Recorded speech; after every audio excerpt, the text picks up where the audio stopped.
수진아, 드레스핏이 정말 완벽하구나. 나는 결혼식 드레스를 입은 딸의 모습을 보며 감탄했다. 올해 32인 수진은 5년 전 이혼의 상처를 딛고 다시 사랑을 찾았다. 이번에는 정말 행복하게 살았으면 좋겠다는 마음뿐이었다. 엄마, 우현 오빠 어때? 마음에 들지? 수진의 얼굴에 피어난 행복한 미소를 보며 나는 고개를 끄덕였다. 정우현이라는 남자는 첫인상부터 마음에 들었다. 38살의 그는 키가 크고 단정한 외모를 가졌으며 무엇보다 의사라는 직업이 든든했다. 따님을 평생 행복하게 해드리겠습니다. 몇 달 전 처음 인사를 왔을 때 그가 한 말이 아직도 기억에 남아있다. 정중한 태도와 차분한 말투, 그리고 딸을 바라보는 따뜻한 눈빛까지 모든 것이 완벽해 보였다. 결혼식은 조촐했다. 재혼인 만큼 가족과 가까운 지인들만 모신 따뜻한 자리였다. 나는 딸의 손을 사위에게 맡기며 마음 깊이 안도했다. 수진이 다시 행복을 찾은 것 같아서 너무 기뻤다. 신혼 초기는 정말 좋았다. 부부가 자주 집으로 놀러 왔고 사위는 나에게 친아들처럼 따뜻하게 대했다. 어머님, 수진 씨가 어머님 손맛을 그리워해요. 저도 배워서 해주고 싶은데 레시피 좀 알려주세요. 이런 말을 들으면 정말 기특했다. 나는 우현을 진짜 아들처럼 여기게 되었다. 하지만 결혼 후 반년쯤 지나면서 뭔가 이상한 기분이 들기 시작했다. 수진의 모습이 조금씩 변해가고 있었다. 결혼 전에는 그렇게 활발하고 밝았던 아이가 요즘에는 자주 피곤해하고 얼굴도 많이 야위어 보였다. 수진아, 얼굴이 왜 이렇게 안 좋아? 어디 아픈 거야? 괜찮아, 엄마. 요즘 일이 좀 많아서 그래. 우현 오빠가 영양제도 챙겨주고 병원 검진도 받으라고 하는데 스트레스성일 거야. 우현도 딸의 건강을 무척 걱정하는 모습이었다. 오히려 나보다 더 세심하게 수진의 상태를 살펴보고 있었다. 그런데 이상하게도 딸의 건강은 나아지기는커녕 점점 더 안 좋아져 가는 것 같았다. 어느 일요일 오후 딸 부부가 놀러 왔을 때 수진이 소파에 앉자마자 깜빡 잠이 들어버렸다. 한낮인데도 불구하고 마치 몹시 피곤한 사람처럼. 수진 씨가 요즘 정말 많이 피곤해해요. 제가 병원에 데려가서 검사도 받았는데 별다른 이상은 없던데. 우현이 걱정스러운 표정으로 말했다. 하지만 나는 그의 눈빛에서 뭔가 어긋나는 느낌을 받았다. 정확히 무엇인지는 말할 수 없었지만 진짜 걱정하는 사람의 눈빛과는 다른 무언가가 있었다. 그날 저녁 수진이 잠시 화장실에 간 사이 나는 우현에게 물었다. 이보게, 혹시 수진이가 복용하는 약이나 영양제 같은 게 있나? 아, 네. 종합 비타민이랑 철분제 정도요. 수진 씨가 원래 빈혈 기운이 좀 있어서요. 그의 대답은 자연스러웠다. 하지만 내 직감은 계속 무언가 이상하다고 속삭이고 있었다. 나는 30년 넘게 고등학교에서 아이들을 가르쳤다. 교장까지 지낸 내 경험으로는 사람의 표정과 말투에서 진실과 거짓을 구분하는 눈이 있었다. 그리고 지금 내 직감은 분명히 경고하고 있었다. 정우현은 너무 완벽한 사위였다. 너무 완벽해서 오히려 의심스러울 정도로. 수진의 건강이 눈에 띄게 나빠지기 시작한 것은 결혼 후 8개월쯤 지났을 때였다.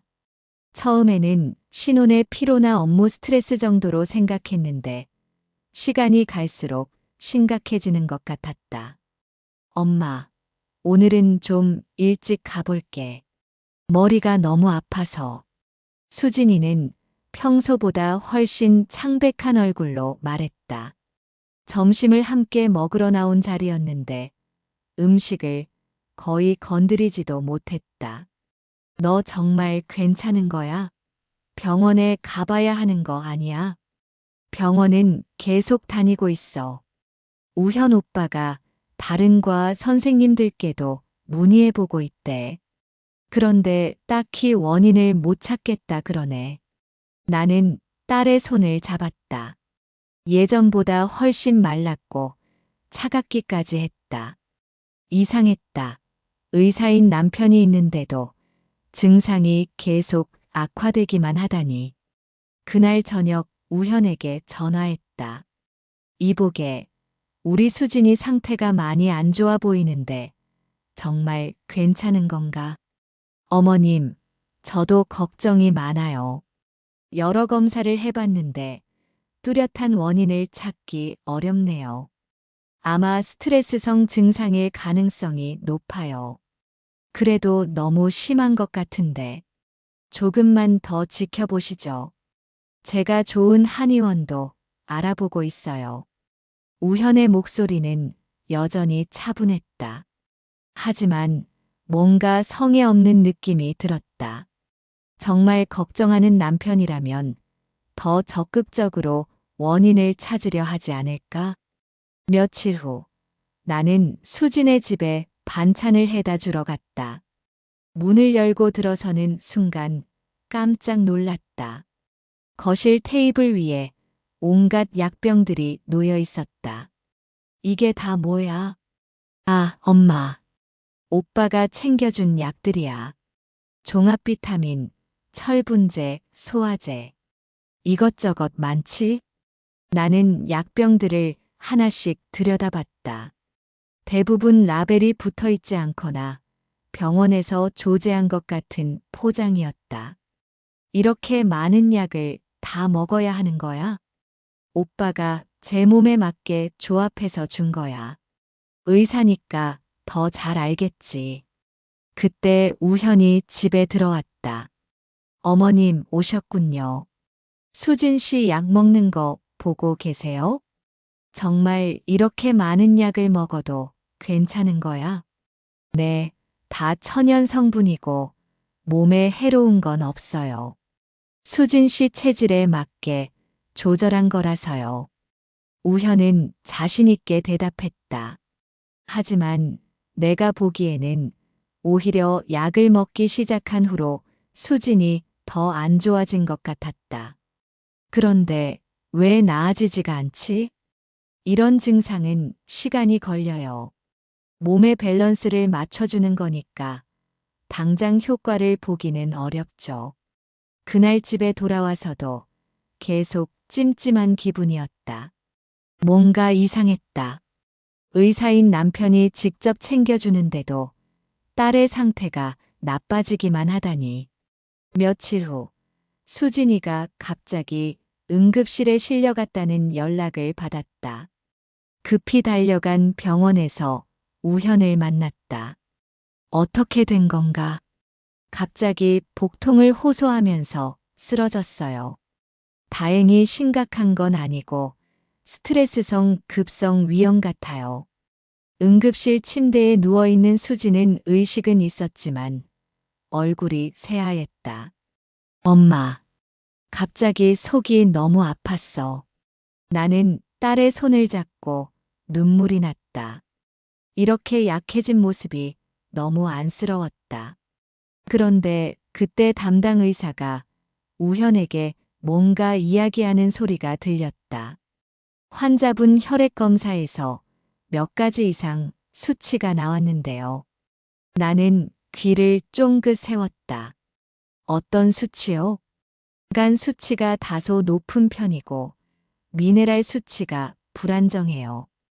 혹시 특별히 복용하시는 약물이나 보충제가 있으신가요? 아, 제가 처방한 천연 보충제들이에요. 검사 결과지 좀 볼 수 있을까요? 우현이 서류를 받아보더니 고개를 끄덕였다. 일시적인 현상일 거예요. 몸의 해독 과정에서 나타날 수 있는 반응이에요. 하지만 나는 그 의사의 표정에서 미묘한 의구심을 읽을 수 있었다. 수진이 입원하게 되면서 나는 더 자주 병원을 드나들게 되었다. 그러면서 점점 더 이상한 점들을 발견하기 시작했다. 우현은 수진을 돌보는 것 같으면서도 어딘지 부자연스러웠다. 특히 간병이나 약물 관리에 있어서 유독 신경질적으로 굴었다. 어머님, 수진 씨 약은 제가 직접 챙길게요. 용량이나 시간을 정확히 지켜야 해서요. 그래도 내가 도와줄 수 있는데 의료진이 아닌 분이 약물에 손 떼면 위험할 수도 있어요. 이상했다. 평소 그렇게 다정했던 사위가 약 이야기만 나오면 날카로워졌다. 그리고 또 한 가지 이상한 점은 수진의 보험 이야기였다. 수진이 무심코 한 말에 나는 깜짝 놀랐다. 엄마, 우현 오빠가 제 보험을 추가로 더 들자고 하네. 큰 병에 걸릴 수도 있으니까 미리 대비하자고. 너 지금도 보험 충분히 들어있잖아. 그렇긴 한데, 오빠 말이 맞는 것 같기도 하고. 나는 가슴이 철렁했다. 왜 건강한 딸에게 갑자기 더 많은 보험을 들라고 할까? 게다가 수진이는 아버지에게서 물려받은 상당한 유산도 있었다. 강남의 빌딩 하나와 몇억 원의 예금이 수진이 앞으로 되어 있었다. 그날 밤 나는 잠을 이루지 못했다.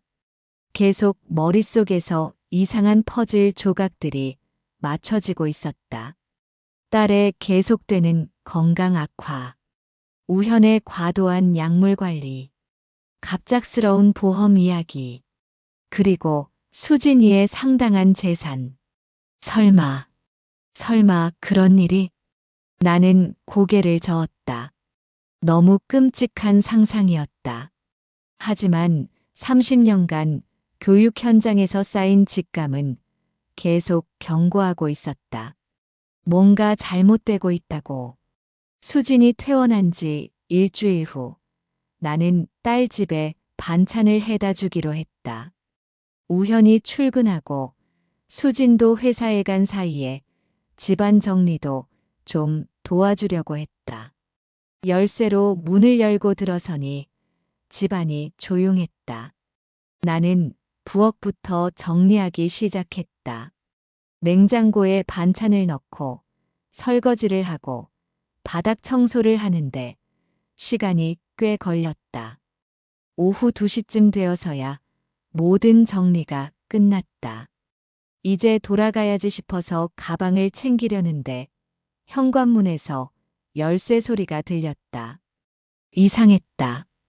우현은 보통 6시 넘어서 퇴근하고 수진이도 오늘은 회의가 있다고 했는데 나는 순간적으로 당황했다. 몰래 들어와서 청소한 모습을 보이기가 민망했다. 그런데 현관문이 열리면서 들리는 목소리가 우현의 목소리가 아니었다. 누구 있는 거 아니야? 여자 목소리였다. 아무도 없어. 심수지는 출근했고 장모는 이 시간에 절대 안 와. 우현의 목소리가 뒤따랐다. 나는 깜짝 놀라 어쩔 줄을 몰랐다. 우현이 다른 여자와 함께 들어오고 있었다. 거실에 있으면 들킬 것 같아서 나는 부엌 옆 다용도실에 몸을 웅크리고 숨었다. 가슴이 쿵쿵 뛰었다. 정말 괜찮은 거야? 누가 갑자기 찾아올까봐 불안한데. 그래서 흥분돼. 장난치지 마. 걱정 마. 며칠 전에 딸년 보고 갔으니까 당분간 올 일 없어. 두 사람이 거실에 앉는 소리가 들렸다. 다용도실 문이 살짝 열려 있어서 대화가 선명하게 들렸다. 그래도 방심하면 안 돼. 우리 계획이 거의 다 끝나가는데 지금 들키면 어쩌려고 그래. 여자의 목소리였다. 나는 숨을 죽이고 귀를 기울였다. 야, 김미래. 걱정하지 마. 다 이 오빠 계획대로 진행되고 있으니까. 심수진 상태 봤지? 약이 제대로 효과를 보고 있어. 그렇긴 한데 너무 빨리 악화되는 것도 마음에 걸려. 누가 의심하면 어떡해? 김미래라는 이름의 여자였다. 나는 이 이름을 어디서 들었나 생각해 봤는데 기억나지 않았다. 내가 의사인데 누가 의심해? 간 수치 높아진 것도 어지럼증도 복통도 다 스트레스나 원인불명 질환이라고 하면 되는데 우현의 목소리에서 나는 섬뜩한 차가움을 느꼈다. 이건 내가 알던 그 다정한 사위의 목소리가 아니었다. 그런데 너무 대놓고 그러는 것 같아서 솔직히 난 좀 그래. 미래야, 우리가 지금까지 얼마나 신중하게 준비했는데 그년한테 먹이는 약물은 검출하기 어려운 종류들이고 서서히 간과 신장을 망가뜨리다가 결국에는 우현이 말끝을 흐렸다. 결국에는 자연사하는 거지. 급성장기 부전으로 사망하면 부검도 잘 안 해. 게다가 내가 의사니까 사망진단서 쓰는 것도 문제없고. 나는 그 말을 듣는 순간 온몸이 얼어붙는 것을 느꼈다. 내 딸을 죽이려 한다고? 보험금이 얼마나 나온다고 했지? 생명보험 5억의 상해보험까지 합치면 8억 정도. 거기에 그년 재산까지 합치면 재산이 얼마나 되는데? 아버지 유산으로 물려받은 강남 빌딩이 시세로 50억 정도 하고 예금도 10억은 넘을 거야. 그게 다 내 명의로 넘어오는 거지. 김미래가 감탄하는 소리를 냈다. 와, 그럼 총 70억 가까이 되는 거네. 정말 대박이다. 그러니까 조금만 더 참자. 몇 달만 더 지나면 우리 둘 다 평생 걱정 없이 살 수 있어. 나는 창고 뒤에서 온몸을 떨며 그들의 대화를 들어야 했다. 내 딸을 죽여서 재산을 가로채려는 끔찍한 계획이었다. 그나저나 조만간 미래 내 차례야. 연기 잘할 수 있지? 간병인, 내가 얼마나 극진히 돌볼 건데. 마지막까지 편안히 눈 감겨드려야지. 더 이상 듣고 있을 수 없었다. 하지만 섣불리 움직일 수도 없었다. 들키면 나까지 위험해질 수 있었다. 참, 그리고 그년 사무실에 유언장 같은 거 보관하고 있는지 확인해봐. 혹시 모르니까. 이미 확인했어. 다 내 앞으로 되어 있어. 결혼할 때 작성했거든. 역시 오빠는 치밀해. 두 사람이 다시 웃었다. 그 웃음소리가 악마의 웃음처럼 들렸다. 얼마나 시간이 흘렀을까. 두 사람은 계속 세부적인 계획들을 이야기했다. 언제 어떤 약을 얼마나 투여할 것인지, 어떻게 자연사처럼 위장할 것인지. 나는 그 모든 것을 들으면서 분노와 공포로 몸을 떨어야 했다. 내 사랑하는 딸을 그렇게 잔혹하게 죽이려 한다니. 그럼 오늘은 이만 가볼게. 집주인 오기 전에 가야지. 조심히 가. 나도 병원에서 퇴근하는 척 해야지. 현관문이 열리고 닫히는 소리가 들렸다. 그제서야 나는 다용도실에서 나올 수 있었다. 다리가 후들거렸다. 온몸이 식은 땀으로 젖어 있었다. 나는 급히 가방을 챙겼다. 빨리 이 집을 벗어나야 했다. 집으로 돌아오는 길에 나는 계속 울었다. 내 딸을 구해야 한다. 하지만 어떻게? 경찰에 신고해야 하나? 하지만 아직 실제로 범죄가 일어나지 않았고 내가 들은 대화만으로는 증거가 부족할 수도 있었다. 한 가지는 확실했다. 절대로 내 딸을 그 악마들의 손에 넘겨줄 수 없다는 것이었다. 어떻게든 수진을 구해내야 했다. 그 순간부터 나의 진짜 싸움이 시작되었다. 집에 돌아와서도 나는 한동안 진정할 수 없었다. 방금 들은 대화가 현실이라는 게 믿기지 않았다. 하지만 분명히 들었다. 내 딸을 죽이려는 그들의 계획을. 일단 누군가에게 도움을 요청해야 했다. 가장 먼저 떠오른 사람은 정민이었다. 우리 동네 약국을 운영하는 정민은 내가 교장으로 있을 때 학교 보건교사로 일했던 사람이었다. 그때부터 알고 지낸 지 벌써 15년이 넘었다. 정민아, 나 좀 급한 일이 있어서 그러는데 지금 만날 수 있어? 네, 선생님. 무슨 일이세요? 목소리가 심상치 않은데. 전화로는 설명하기 어려워.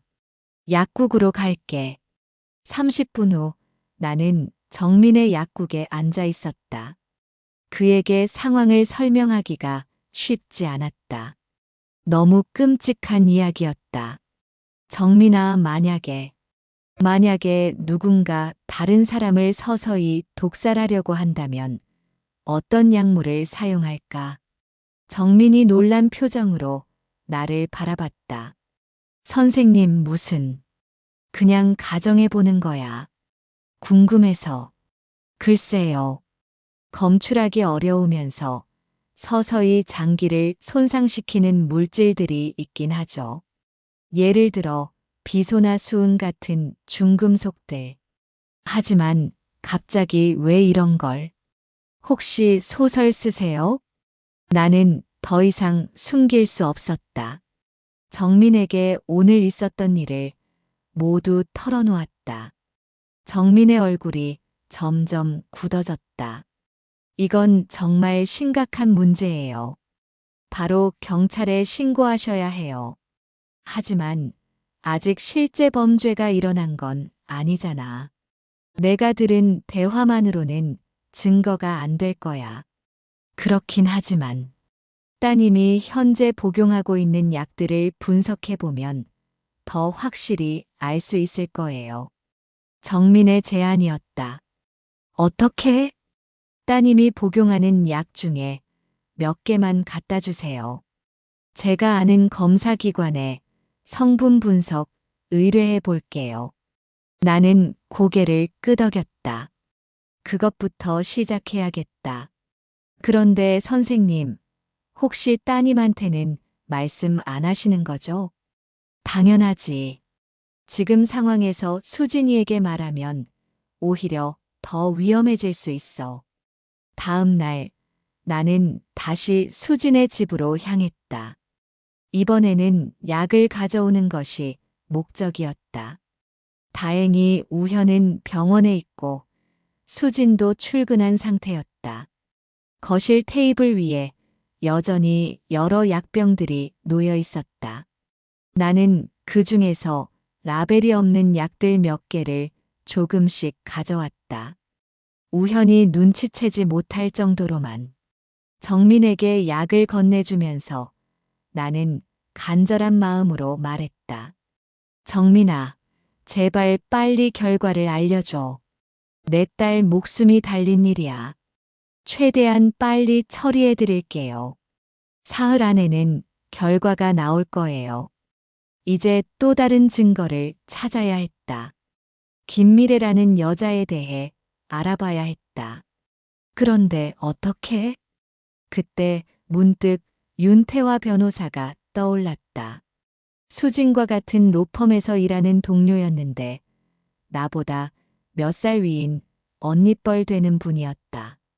수진이 결혼할 때도 축의금을 보내주셨던 분이다.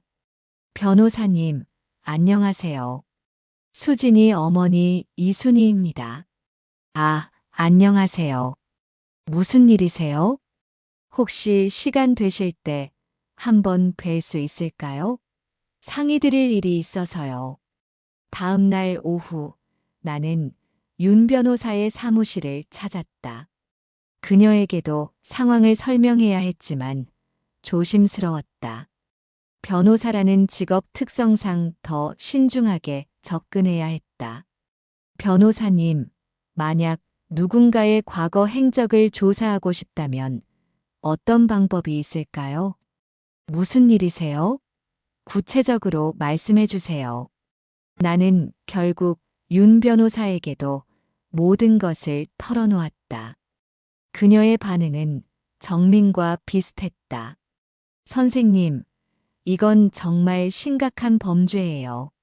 지금 당장 경찰에 신고하셔야 합니다. 하지만 증거가 제가 도와드릴게요. 우선 말씀하신 대로 김미래라는 사람의 신원부터 파악해 봅시다. 윤태화 변호사는 자신의 인맥을 동원해서 김미래에 대해 조사하기 시작했다.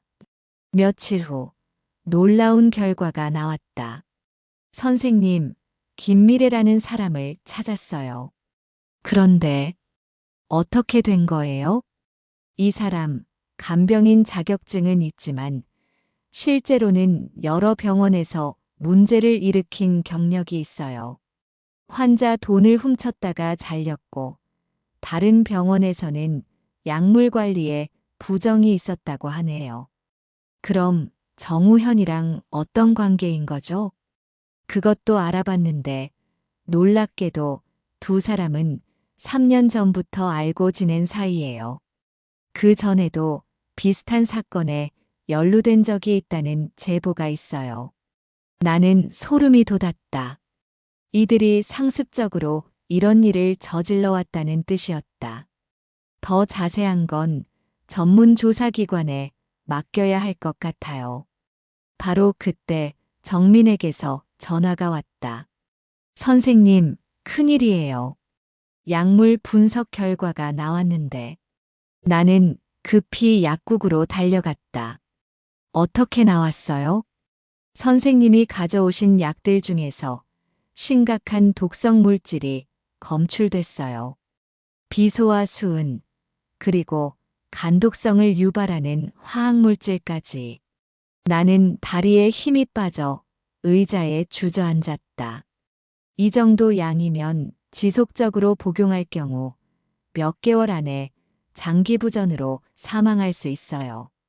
이미 벌써 몇 개월째인데 지금 수진이 상태로 보면 아마 별로 시간이 없을 거예요. 나는 눈앞이 캄캄해졌다. 내 딸에게 남은 시간이 없다니. 정민아, 이 결과를 공식 문서로 만들어줄 수 있어? 물론이죠. 이미 준비했어요. 이제 증거는 충분했다. 하지만 어떻게 수진이를 구해야 할까? 그날 저녁 나는 윤 변호사와 정민을 함께 만났다. 지금 상황을 보면 바로 경찰에 신고하는 게 맞아요. 윤 변호사의 말에 정민도 동의했다. 하지만 정우현이 의사라는 게 문제예요.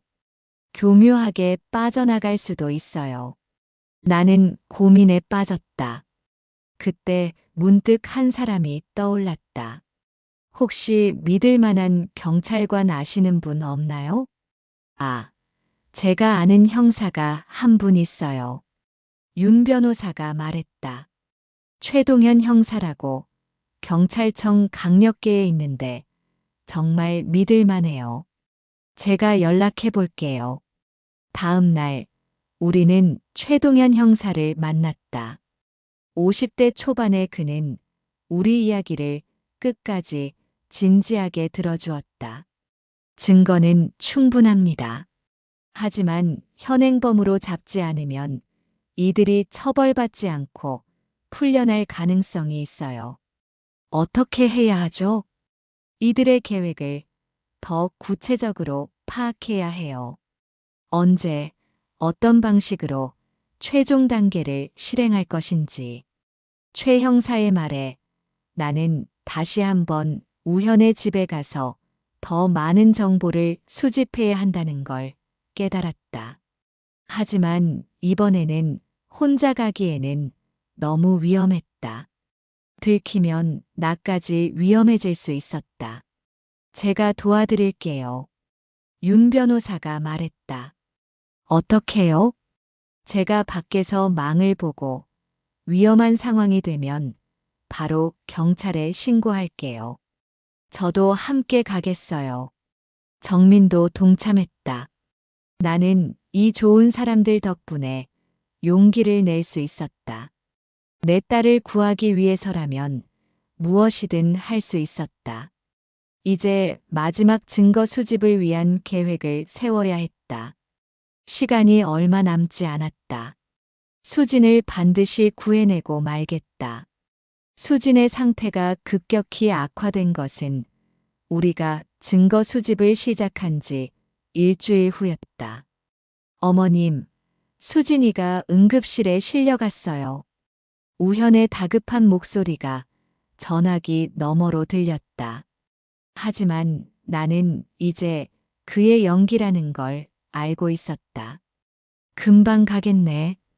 병원에 도착했을 때 수진이는 의식을 잃은 채 응급실 침대에 누워 있었다. 얼굴이 새하얗고 숨소리도 가빠 보였다. 어떻게 된 거야? 갑자기 집에서 쓰러졌어요. 간 수치가 급격히 상승했고 신장 기능도 떨어진 상태예요. 우현이 설명했다. 전혀 걱정하는 기색이 없었다. 입원해야 할 것 같아요. 정밀 검사도 해야 하고. 담당 의사가 말했다. 바로 그 순간 나는 섬뜩한 느낌이 들었다. 입원하면 김미래가 간병인으로 들어올 것이고, 그럼 더욱 위험해질 것이다.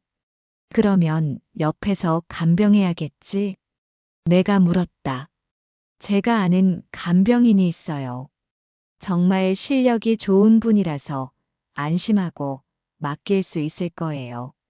우현의 대답에 나는 온몸에 소름이 돋았다. 김미래 이야기였다. 아닐세. 내가 간병해야지. 어머님, 간병도 전문적인 지식이 있어야 하는 겁니다. 더구나 옆에서 며칠씩 앉아 있어야 하는데 어머님 연세에 힘드실 거예요. 괜찮아. 내 딸이니까 내가 돌봐야지. 나는 단호하게 말했다. 절대로 김미래가 수진에게 접근하게 놔둘 수 없었다. 수진은 중환자실로 옮겨졌다. 나는 밤낮으로 병원에서 딸을 지켰다. 우현은 매일 와서 안부를 묻고 딸을 돌보는 척했지만 나는 그의 모든 행동을 의심스러운 눈으로 지켜봤다. 특히 우현이 수진에게 약을 주려고 할 때마다 나는 핑계를 대며 방해했다. 이보게, 이 약은 뭔가? 비타민 주사예요. 영양 보충용이에요. 담당 의사가 아무것도 먹지 말라고 했으니까 내가 확인해보고 주겠네. 어머님, 제가 의사잖아요. 우현의 목소리에 짜증이 섞여 있었다. 하지만 나는 물러서지 않았다. 며칠 후, 최 형사에게서 연락이 왔다. 김미래라는 여자의 추가 신상을 파악했어요. 이 여자, 과거에 실제로 환자를 죽인 혐의를 받은 적이 있어요. 정말요? 3년 전 부산의 한 병원에서 환자가 갑자기 사망했는데 당시 간병인이 바로 김미래였어요. 부검 결과 원인 미상이었지만 유족들이 의심을 제기했었죠. 그럼 정우현이랑은 그때부터 알고 지낸 것 같아요. 정우현도 그 병원에 잠시 근무했거든요. 나는 더욱 확신했다. 이들은 상습적으로 이런 일을 저질러 온 범죄자들이었다. 그런데 이순희 씨, 조심하세요. 이들이 계획을 앞당길 수도 있어요. 최 형사의 경고가 현실이 된 것은 그날 밤이었다. 수진이 잠든 사이 우현이 병실에 들어왔다. 손에는 주사기를 들고 있었다. 이보게, 뭐 하는 건가? 나는 벌떡 일어났다. 아, 어머님. 깜짝이야. 수진 씨 항생제 주사 맞힐 시간이에요. 지금 밤 11시인데 원래 병원에서는 시간에 맞춰서 투약하는 겁니다. 우현이 수진이의 수액 라인에 주사기를 꽂으려는 순간 나는 그의 손목을 잡았다. 잠깐만. 담당 간호사를 불러서 맞아도 될지 확인해 봐야겠네. 어머님, 왜 이러세요? 제가 의사잖아요. 저를 못 믿으십니까? 우현의 눈빛이 차갑게 변했다. 그게 아니라 만에 하나라도 착오가 있으면 안 되니까 그러는 것 아닌가. 이것 놓으세요. 우현이 내 손을 거칠게 뿌리쳤다. 그때 나는 확실히 느꼈다. 저 주사기 안에는 수진을 죽일 수 있는 독성 물질이 들어있다는 것을. 안 돼. 나는 큰 소리로 외쳤다. 어머님, 지금 뭐 하는 거예요? 수진이한테 이상한 약 주지 마. 그 순간 간호사가 뛰어왔다. 무슨 일이세요? 이 사람이 허락 없이 우리 딸한테 약물을 투여하려고 해요. 간호사가 의아한 표정으로 우현을 바라봤다. 선생님, 처방전 있으세요? 우현은 당황한 듯 주사기를 주머니에 넣었다. 아, 그냥 비타민 주사였는데 나중에 다시 오겠습니다. 우현이 급히 병실을 나갔다. 간호사가 나에게 물었다. 괜찮으세요? 무슨 일이세요? 괜찮습니다.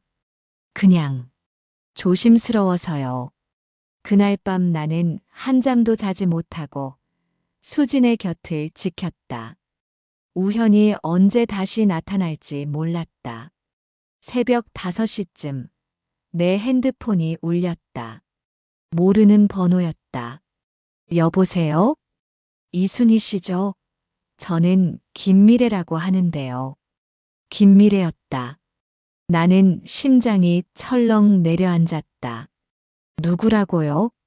정우현 선생님이 소개해 주신 간병인이에요. 오늘부터 수진 씨 간병을 맡게 되었는데요. 그런 약속 한 적 없는데요. 정우현 선생님이 어머님께서 허락하셨다고 했는데요. 지금 병원으로 가고 있어요. 나는 급히 전화를 끊고 최 형사에게 연락했다. 형사님, 김미래가 지금 병원으로 오고 있어요. 알겠습니다. 지금 바로 출발할게요.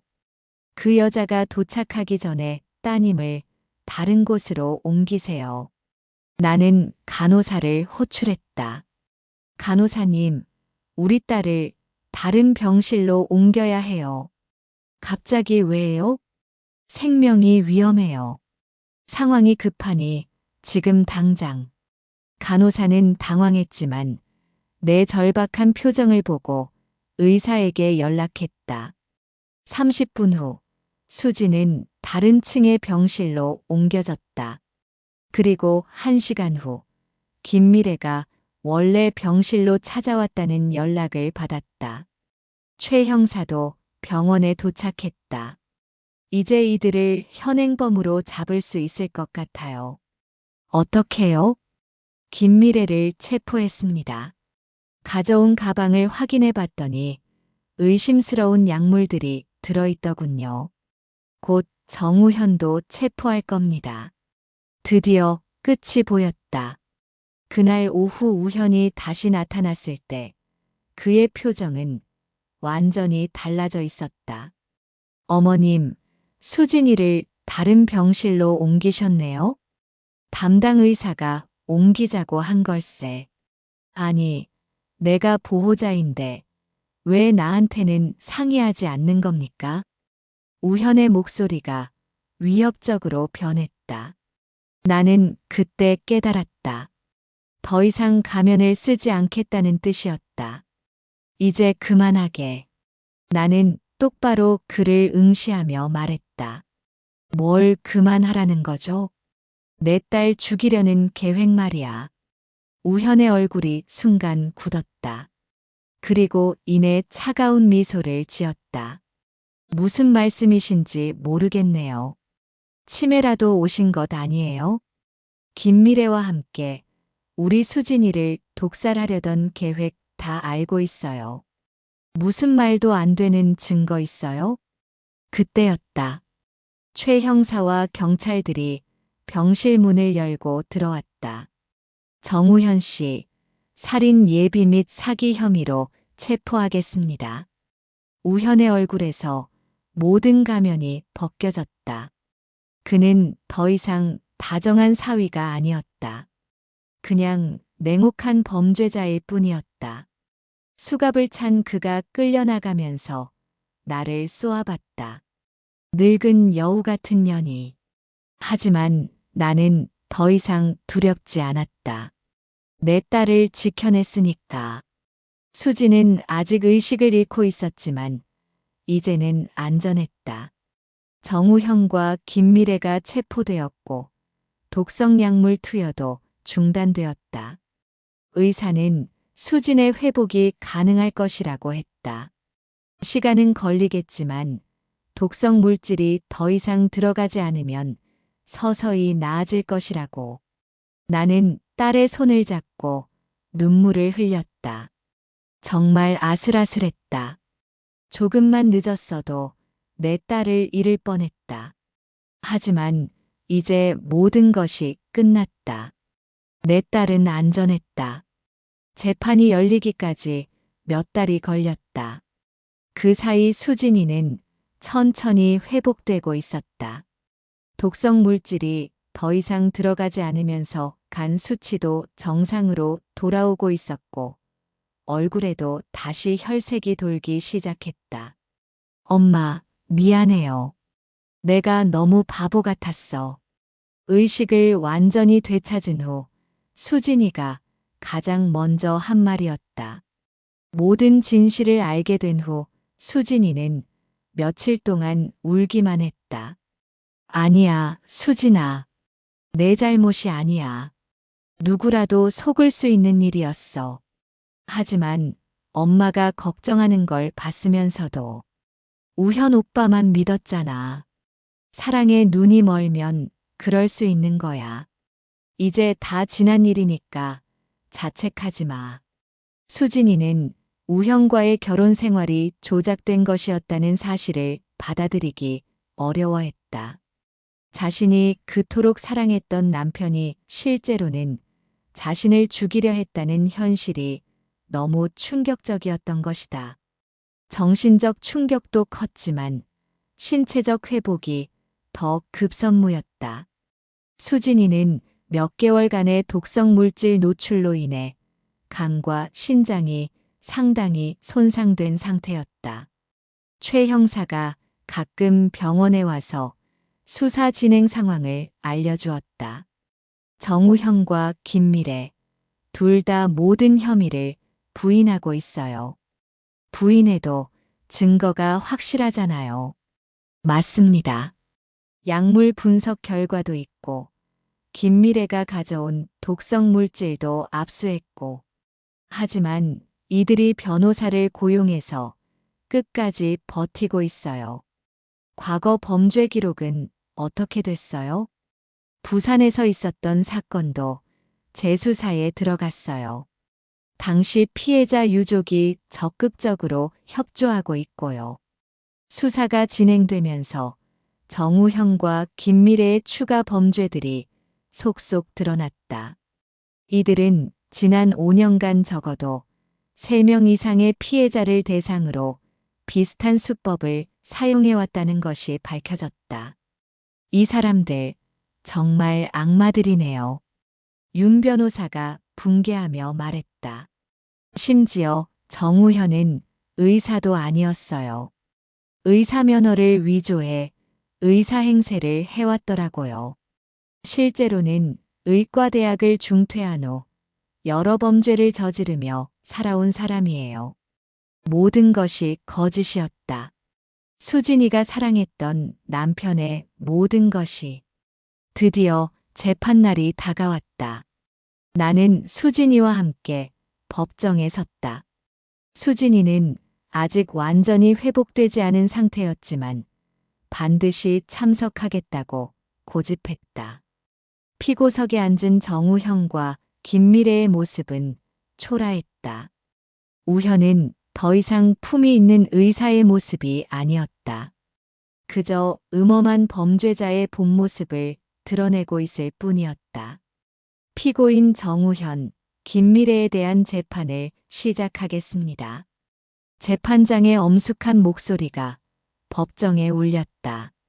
검사가 기소 내용을 읽기 시작했다. 살인 예비, 사기, 문서위조, 의료법 위반. 죄목만 읽는데도 한참이 걸렸다. 증인 이순희 씨, 증언대로 나와주십시오. 내 차례였다. 나는 떨리는 다리를 이끌고 증언대에 섰다. 증인은 어떤 경위로 피고인들의 범행을 알게 되었습니까? 나는 그날 다용도실에서 들었던 끔찍한 대화부터 시작해서 모든 것을 증언했다.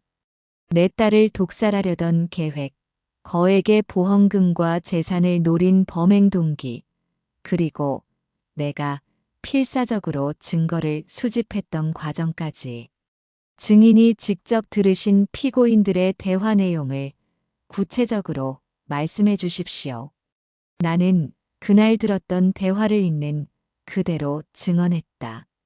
우현이 수진에게 독성 물질을 먹여가며 서서히 죽이려 했던 계획을. 우현은 내 증언을 들으며 계속 고개를 저었다. 거짓말입니다. 저는 수진 씨를 사랑했어요. 그런 일을 할 이유가 없습니다. 하지만 다음 증인으로 나선 정민의 약물 분석 결과 앞에서는 할 말이 없었다. 피고인이 피해자에게 제공한 약물에서 비소, 수은 등 치명적인 독성 물질이 검출되었습니다. 정민이 단호하게 증언했다. 이 정도 농도로 지속적으로 복용할 경우 몇 개월 안에 장기부전으로 사망할 수 있는 양이었습니다. 그 다음으로는 부산 사건의 피해자 유족이 증언했다. 저희 어머니도 똑같은 방식으로 당하셨어요. 간병인 김미래가 나타난 후 갑자기 상태가 악화되더니 김미래가 과거에도 같은 수법을 사용했다는 것이 증명되었다. 마지막으로 수진이 증언대에 섰다. 피해자로서 한 말씀 해주십시오. 판사가 다정하게 말했다. 저는 정우현을 진심으로 사랑했습니다. 수진이의 목소리가 떨렸다.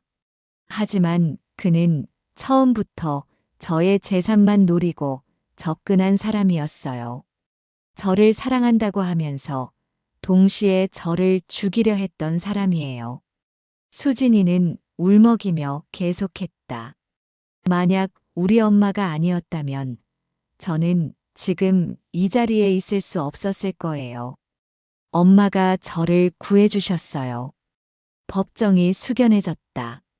저는 이 사람들이 더 이상 다른 무고한 사람들을 해치지 못하게 엄중하게 처벌해 주시길 바랍니다. 재판은 며칠 더 계속되었다. 변호인들이 온갖 변명과 감정에 호소하는 변론을 펼쳤지만 증거는 명확했다. 피고인 정우현에게는 무기징역을, 피고인 김미래에게는 징역 15년을 선고한다. 판사의 선고가 떨어지는 순간 나는 안도의 눈물을 흘렸다. 또한 피해자에게는 총 5억 원의 손해배상을 지급하라. 우현은 끝까지 불복한다며 소리쳤지만 이미 모든 것이 끝났다. 따뜻한 햇살이 우리를 비추고 있었다. 악몽 같았던 시간들은 모두 지나갔다. 이제는 정말 평온한 일상이 우리를 기다리고 있었다. 그리고 나는 확신했다. 어떤 어려움이 닥쳐도 내 딸을 지켜낼 수 있다는 것을. 그것이 바로 어머니의 힘이라는 것을.